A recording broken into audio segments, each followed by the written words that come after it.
thrilled to be here tonight because I've had a little bit of insight into this world, certainly not to the standard of Tracy's world, just sort of here within Adelaide and Australia.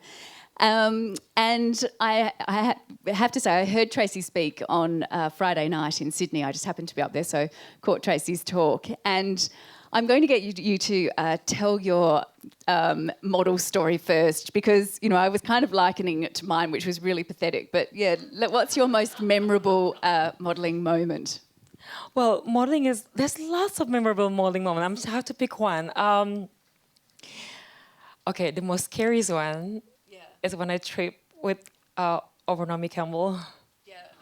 So what actually happened? Yeah, so it was a fashion show for Yves Saint Laurent in Paris, and I walked first, and after me is the famous supermodel by the name of Naomi Campbell, and maybe on the way back I was memorized by her beauty. I'm just like, and I cannot concentrate or something, but at the same time, like when we're supposed to pass by, we're supposed to like split a bit so there's a space in between us, then we can stay in the same line again. That happened very few seconds that I cannot even remember, but both of us end up on the ground falling. And I was like, oh, I'm doomed. This is the end of my career. I was so scared. Lisa, I was like almost cried. I stand up as she's being supermodel. She managed to look amazing and stand up again and walk, and I look like zombie going to the back. And I was so scared because that week there's lots of news about her. I don't know if you heard the scandals. And I was so scared that she will hit me or get angry at me. So what I did is actually I came to her before the finale, before the final exit, to apologize. But I was so scared. You know, I was a bit starstruck and scared of her. So when I came to her, I was like, excuse me, Naomi, I'm so sorry. And I can't even finish my sentence. And he's just like with her model, like, it's okay. But I was freeze. I can't move, Lisa. I was just staying there like, I was just like, I'm supposed to go back to normal model. This is a supermodel stage in the front. So, but I can't move. And finale, supermodel out first, supermodel. I wasn't supermodel that times. They pushed me to be among the supermodel. So it was a blessing in disguise. It was like in the Hello magazine, in French Hello, there's a photo of me, Laetitia Casta, Esther Canadas, Naomi Campbell, and Tracy Trinita. Right in the front, just because of apologizing, you know, yeah. So it was great, yeah. She probably needed to take a fall, maybe, then. You know what I was missing? Press came to me and said, like, hey, wait, is that you the one who tripped on Naomi Campbell earlier? I'm like, no, it wasn't me. And my agency said, Tracy, you should just say it because you can be famous. Because, you know, bad news is good news in showbiz. And I'm like, oh, I was scared to get sued, yeah. But it would have been petrifying. How old were you at that time? I think I was like 19. Yeah. So it must have been amazing to go from living in Bali on the beach in that lifestyle that many of us would be aware of to then landing in New York and... how did you manage it as a 15-year-old? Yeah, from real jungle to concrete jungle. It was really, looking back, I'm like, oh my gosh, I'm so brave. Because when I go back to New York, I'm like, this is not the safest city. I was just an excited Islander girl who want to pursue more happiness. And I really thought being in New York, this is the only way that for me to be happier. So I wasn't scared of the city. I wasn't scared of meeting lots of new people. I was just like a happy-go-lucky kind of girl. I was very bubbly. I was very quiet, but at the same time very like excited about life. So it was actually now looking back, there must be God intervention or interfering, like keeping me safe because the city is not always safe, and sometimes I walk at night. But the city is really the place when every models around the world try to make it. For the first 1 year, if they don't make it, they will go back to the country they come from. So this is the most beautiful models will get together there and compete against each other. So it's the hardest place to work. It's the most fun place to work. It's a dangerous city. But somehow God protect me, even though I don't know him at that time. And it was very competitive. I remember a story you were telling the other night about the girls in the house and you got that job. Goodness. Yeah, tell us that story. Yeah. Okay, so I have two most favorite magazines in life when I was a teenager. It's like first Australian Dolly and second American 17 magazine. So when I got American 17 magazine, it was a 10 pages of photo shoot, and I'm extremely excited. I told my roommates, I'm like, hey guys, I'm going to be, tomorrow is my photo shoot for 17 magazine. It's going to be 10 pages, spread in the magazine. I'm so excited. And they just look at me like not even like happy. I'm just like, oh, that's weird. And I'm just like, So I tried to sleep early because I was supposed to wake up early for the photo shoot. I woke up 4 hours later. My agency called me and said, Tracy, where are you? You're 4 hours late. And I'm like, oh shoot. I think it was 9 o'clock or 10 o'clock. And I'm supposed to be there at like 7 o'clock. And I'm supposed to wake up at 5 o'clock. And I'm like, what's happening? Somebody turned off my alarm. And that's the first time ever in my life I realized the beauty on the outside doesn't mean the beauty in the inside. You know, that's mean. That I lost my job, I lost the thing I'm extremely excited about just because someone turned off my alarm. Ever since that, I have 5 alarms. I put like one aside, under bed, side here and below my feet, and one in my back. Yeah, it's loud, but it's better than missing job again because of someone's being mean. Yeah, that's like one of those dreams that you have, you know, where you're just running late, you never make it and miss that big opportunity. Yeah, it's a terrible thing to happen. And so you said in the very first part of your talk, you know, that your parents said you could go as long as you didn't change. Well, you kind of did come back changed. Yeah, how do they feel about the change, and how's that all worked within your family? Well, the change that they see is that I end up become matured, because it's a hard life. I mean, you do audition all day long. You arrive home, you have to do your homework, your correspondence study. Then you have to do your laundry, cooking meals, do your spreadsheet like of expensive, lots of other things that normally people will help me. And my parents sees that I'm much more mature than ever before, so they really appreciate that I don't change to be like a drugs user, or I don't get drunk and so on like that. So they think that I'm still remain the same even though I'm much more mature than before I left home. So I think they allow me to come back to modeling because they don't see the radical change in me, and they appreciate that that I'm there really working hard, not just to hang out or just to play around. And then a few years later, what about the faith change? And then how have they coped with you becoming then a Christian? Yeah, well, wow, yeah. When I become a believer, when I become Christians, I don't know if people will notice the change in me, because when the reason why I say yes to Jesus, because really, I felt so loved like I never felt before, even more than I ever felt before, and just trusting that He will change me. But I don't know when, but I know that He will change me, because everyone told me that they change when they say yes to Jesus. So my parents see the new change in me, even more than before. But at first they're fine, until when I was 26 years old. I was quite in the top of my career, and I got scholarship to study at Oxford. And I said to my parents, like, I'm giving up my career. I'm going to leave my business behind. I'm going to Oxford to study. And they asked me, wait a minute, first, what kind of study you want to do? Oh, I'm going to study theology.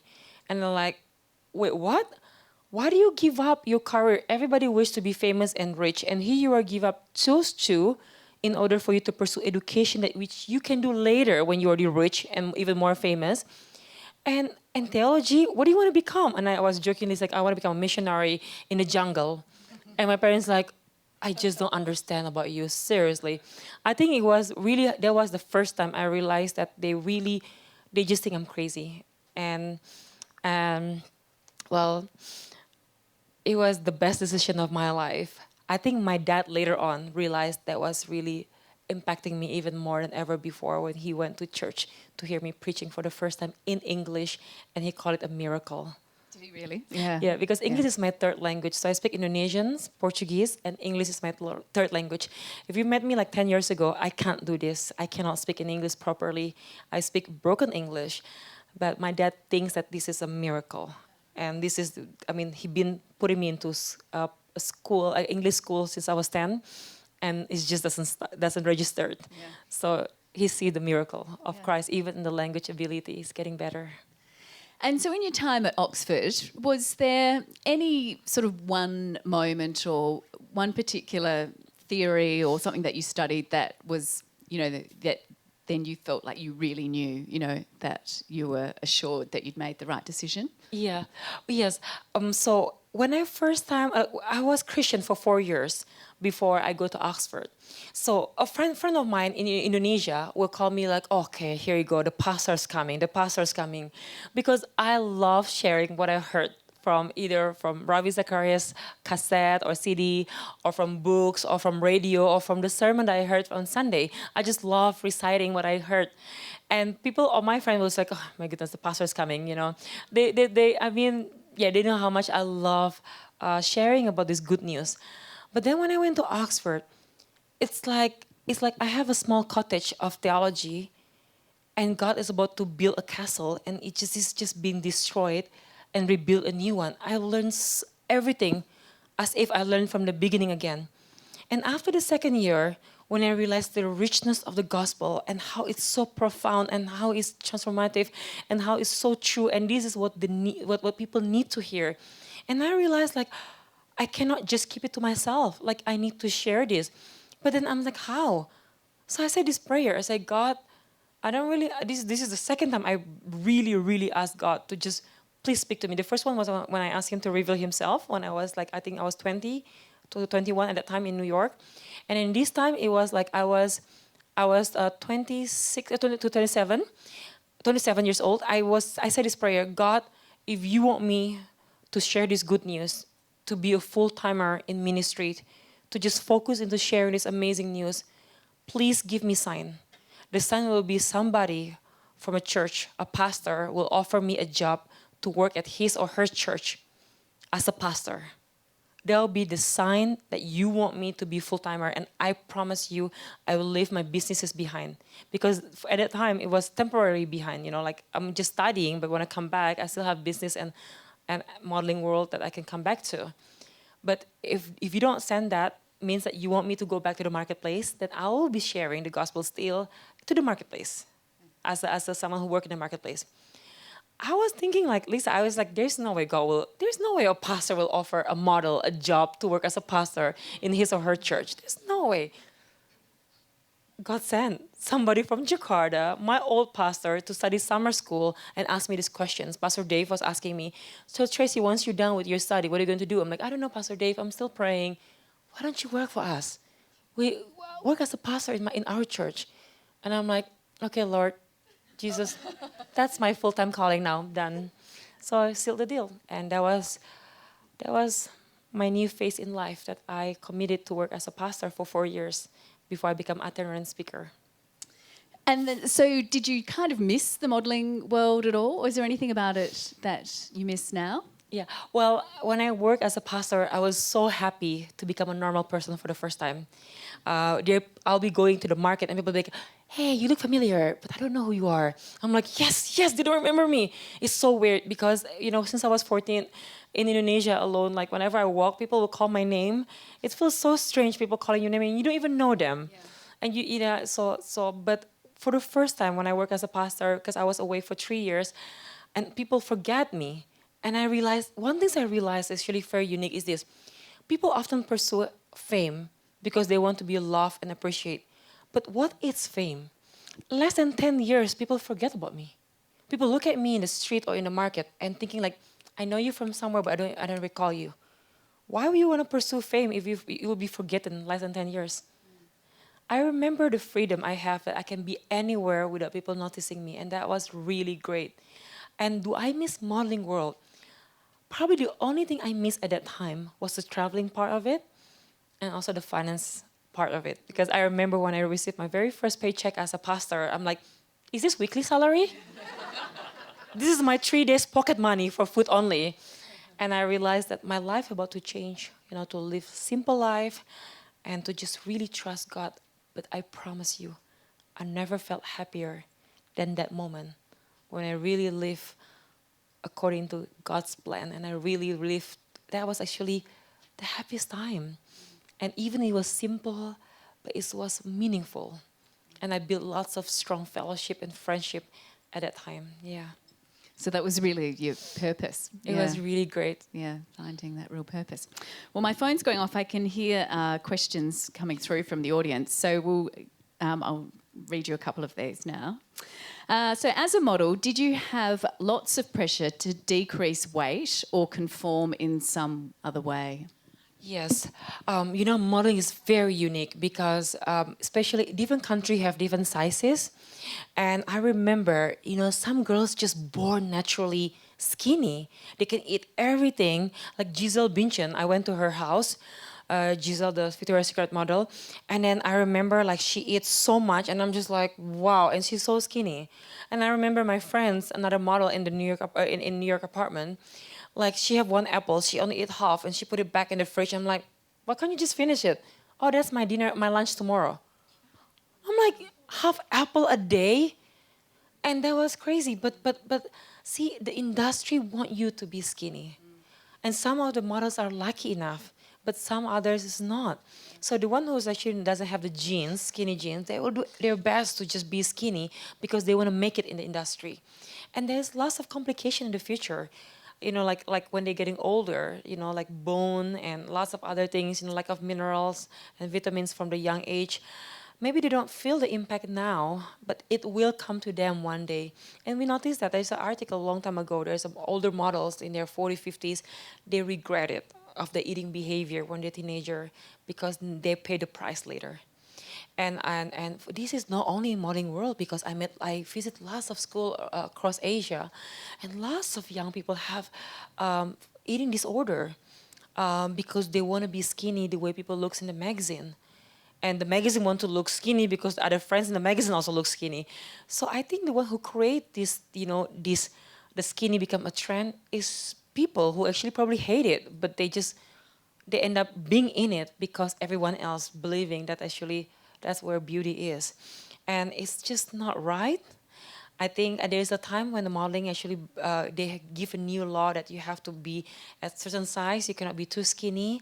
And there's so many people actually, because of this eating disorder, they end up actually, it's impacting them now as well, not only later. So the media, I think, have such a big role in changing the idea on the young ones, especially on what is beauty, what is the perfect body weight, how you're supposed to look. But we're not supposed to follow that. We're supposed to be healthy. We're supposed to be happy. And I would add one more, as a Christian, we're supposed to be holy. Yeah, it's an interesting thing because it's been talked about for years and years and years, and they're going to introduce plus size models and things, and it happens, maybe in one edition a year. Doesn't ever really change though, does it? And just the photoshopping of images and things like that. I remember once a woman who was a parade choreographer saying that supermodels are actually freaks of nature. They're about 1% of the population, equivalent to maybe giants, but it's what, everybody is kind of, well, I suppose not everybody is aspiring to be like, but what people think if I looked like that, then, I would be happy, really. But, so tell us your story about your magazine cover here, which, highlights this that, one, really. yes. Well, Lisa, you probably knows this, that every model wish they can look the way they look in the magazine because they don't look like that on an everyday basis. I think that's why, New Idea and those trashy magazines are so popular because they capture people, they're looking their worst. It's the makeup, it's the lighting, it's the editing, it's the Photoshop and everything in it. But one times when I think I was like in my teenager, I was in the US, I flipped in this Elle magazine, USL, and then I just saw these Asian girls with there's a product description below, the shampoo that she used, hairspray and everything, and I'm like, I'm going to buy that, I'm going to buy that. And look at the model twice, and look at the model 3 times, I'm like, wait a minute, that's me. And I'm like, on the day of the photo shoot, my hair is not that thick, and my neck is not that small, and my face is not that small. And I realized I was fooled by my own photo. And it was mind-blowing, and I'm just thinking wow, I believed the product because of the photo, but it was, I mean, like, my hair has never been that like that. Last July, like this year, July, a good friend of mine in May asked me, Tracy, you want to be in the cover of the magazine? He'd been asking me every single year. I keep saying no, no, no, no, until this year, and he told me, like, please, I promise I'll make a story about your Christian walk, Christian life, and I'm like, oh, okay. So I'm excited to share the good news. So then, like, yeah, okay, sure. So we did the photo shoot. It was in the month of May. And then when the magazine came out in July, I went to the photo stand. So I asked the guy, oh, can I have a hair roll, please? And like, I can have 4. And the newsstand man was like, look at me like, why do, like, with the face like, maybe like, why do you need 4? And then I was like, one for my mom, one for my auntie, one for my grandma, and one for me. And then as he put the magazine into, above the rest of the magazine, and he looked at the magazine cover, he looked at me, I was like, he doesn't see the resemblance between me and the cover models because I don't look like this. I mean, in fact, when I was in Canberra, I asked a 12 years old girl, and 14 years old girl next to each other, I said, okay, do you know who this person is? She's like, I don't know. Okay, do you think you have seen her before? No. I'm like, oh, this is actually me. Okay, take a guess. When is this photo was taken? 10 years ago? No, this was actually in May. Okay, look at the difference between me and her. What's the difference? Your hair is thinner, you're chubbier. I'm like, yep. And you're not as skinny as in the photo. I'm like, exactly. I'm like, it's not, I mean, like, I love being in this magazine, but this is not real. The real me is not like this. And the real us will never be like those picture that we see in the magazine. We can't compare ourselves with people in the magazine. We cannot compare ourselves with celebrity or singer because even the real them doesn't look like that. There's so much work to make them look beautiful. Remember, I mean, some of us probably on Instagram or Facebook, we can filter. You can make the photo brighter. Now we have apps in Japan, in Asia, we have apps to make the eyes look wider, teeth brighter. We can put blush on with machine now. We can make the hair thicker, the neck longer. We can do that. And imagine if we change our photo to look like that, and when someone met us in the real person, like, really, this is you? Yeah, I mean, like, the media will try to change us, but we have the power to say no and just remain who we are because we are beautiful, made in the image of God. We are beautiful just the way we are. We don't have to be like somebody else. So it can be hard to present the Christian life honestly without it seeming as though come to Christ and everything is wonderful, because it is wonderful, but life is still difficult and takes a lifetime to learn to trust and obey. How has this been for you? Well, I call a Christian journey is a heart surgery. The reason why I say it's heart surgery because the moment you say yes to Jesus is that he fixes you because he's the only one who can fix you. And we didn't realize that how much we need to be fixed. Because if you're not fixed, the brokenness in us will break other people's as well. We end up hurting people because we are hurt. We have so much anger, we end up become angry at other people. And the heart surgery that happens to me personally is that God starts to reveal the anger I have, the bitterness I have. All these things that is just not right, I cannot have it. Someone gave me an amazing illustration. It says this. It's like angry and bitter and all of this bad humans feeling. It's like you bring a backpack full of potato. You put the potato behind and you carry it. It's extremely heavy. You're not supposed to carry it. You call, someone said, just take it out, throw it away. But you keep carrying it with you. And then after sometimes, it's not only heavy, it starts to be smelly because it's rotten after sometimes. And that's what happened with many people, including me. I hold this anger, I hold this bitterness, I hold this every bad feeling that I'm not supposed to hold on. And God wanted to just throw the potato, forgive your parents, forgive the people hurt you, forgive your friends, and ask for forgiveness, all these things until you'll be able to walk faster because there's no more anger. There's no more bad potato in your shoulder. And for me, that is what God did. Life is not easy. But one thing is the most amazing things about the Christian walk is that first, I never felt alone. I felt God's presence with me. And God intervened in the journey of life. And you can see, the work of His hand in guiding, in bringing me to the right places. Even though at that time I don't understand, But later on, I realized like, wow, you truly brought me here for a reason. Everything is a reason for everything. Life becomes, there's a purpose and there's a meaning. And second, hope. I never have hope before I become, I have wishful thinking. I have wish, I wish. But hope is more than just wish. Hope is anchor in somebody who will answer you in his way. Knowing that he will be there no matter what is the answer, he will give you the answer. And have that hope that he listen and he answer you. And the last one is that even in the stormy night, even when I face the worst time of my life, I know that this is temporary.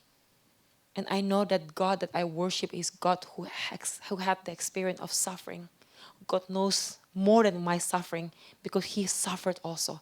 I think he, the only one who can say, I know how you feel because I suffered also.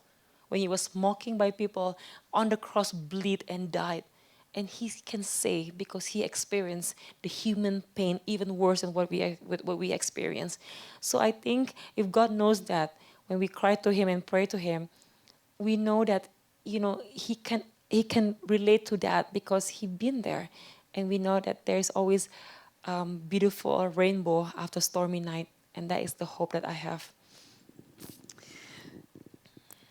Well, I think you've just answered this. The next question is, what do you think is the beauty of God? Well, the beauty of God is it reflected in the way we live. I mean, like when we look at our surrounding, I didn't realize this until I studied theology, that God revealed himself in three ways. Through general revelation, when we see the creations, the beautiful sunset, the beautiful flower, the mountains, the sun kiss and everything. And also he revealed himself in the scripture when we see the beauty, the journey that God's allowed people to take, and we see the beauty of God's rescuing his people and restoring his people. And that's also happening for us as well as we believe in him. But last one is he came in Jesus, and that is the most beautiful because God himself says like, I'm here, in the human shape, understanding humans suffering and being with people, and yet he rose again, and he promised that he will be with us throughout our life and for eternity. So the beauty comes when knowing Jesus, and for me that is the most beautiful relationship, that reflecting the beautiful God that gives the most beautiful, restoring of relationship, not only vertical but horizontal as well, not only to God but also to humankind. And the restoration begins, and you can see beautiful relationships start to reconcile again. When like in that moment of reconciliations, the beautiful story unfolds itself. So beauty is everywhere. Oftentimes we don't realize that when we constantly look at the brokenness of the world. But yet even through the brokenness of the world, God still reveals his beauty. Absolutely. What uniquely about Jesus made you choose him amongst so many other gods in your life? That he is real, that he is intervening in human's life. He's not God of distance.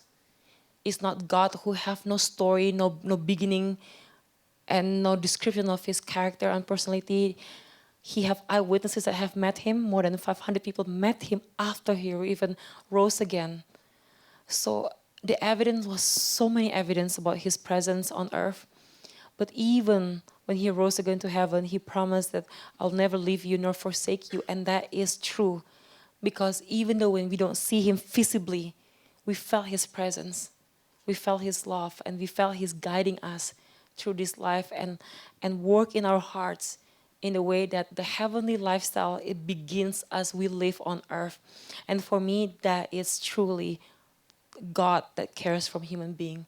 So Jesus, among other gods, he is the most personal God that really change and transforms the life of his follower. I mean, until today, you will see there's so many people, life has been restored because of knowing him. And I'm one of them. So I witness and also experience it as well in my personal journey. So while we hear about the shallowness of beauty, would you be able to describe the goodness of beauty too? How would you describe it? Well, as we see, there's so many brokenness in the world, but we see there's so much beauty. And coming from fashion world, being like being in the studio of a fashion designer and looking at the dresses, how beautiful the creations that, this person made with the idea that, and I realized that this beauty is the reason why we appreciate this kind of beauty is because God, the one who made the universe, He's the grand designer of the universe, He is the source of every beauty. He's this, the devil probably distorted the idea of beauty and make it a cheap beauty out there, that is not true, the fake beauty. But God reflects the beauty in humans' creations.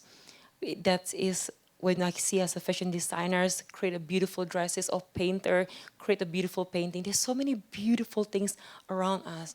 But the question is, it should not stop just by seeing the beautiful creations, but by admiring the beautiful God, because He's the source of every ideas, of every blessing, of every creations.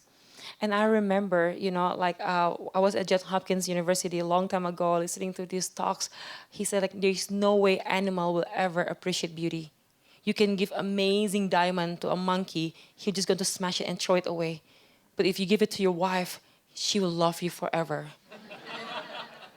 And it's just like only us human beings appreciate beauty because we made in the image of God, and He is the source of every beauty. And it's interesting, we have kind of an innate attraction to beauty, though, I think everybody. So it's sort of inbuilt that we are just attracted to things that are beautiful. So it's obviously there for a reason. So the next question on my list here is, did you feel you needed to balance your new Christianity with the pressures and temptations of the modelling industry? And do you have an example of that? When I was new Christians, I don't really know, how I was supposed to act as a Christian. I was just so happy that my heart just changed and God liberating me from the burdens of insecurities and the burden of crisis of identities. And I was just, for the first time, I'm free to be model and enjoying modeling.